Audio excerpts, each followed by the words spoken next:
ज्याची सगळे वाट बघत होते तो दशावतार फायनली रिलीज झालाय. मराठीतला A1 दर्जाचा चित्रपट. माझ्या मते अशी कलाकृती यापूर्वी कधी सादरच झाली नसावी आणि त्यामुळे हा चित्रपट थिएटरमध्येच बघितला पाहिजे याची 5 कारणं.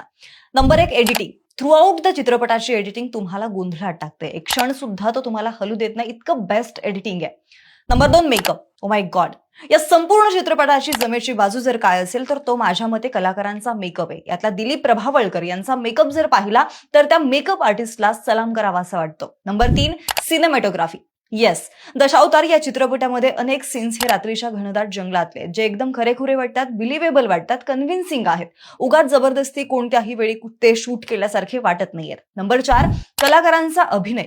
दशावतार चित्रपटामध्ये दिलीप प्रभावळकर यांचा अभिनय पाहणं ही प्रेक्षकांसाठी मोठी पर्वणी आहे. या चित्रपटाबद्दलचा रिव्ह्यू देत असताना दिलीप प्रभावळकर यांच्या अभिनयाच्या 1000 पट कौतुकाशिवाय हा रिव्ह्यू पूर्ण होतच नाही. इतर कलाकारांची एनर्जी, संवाद फेक उत्कृष्ट आहे.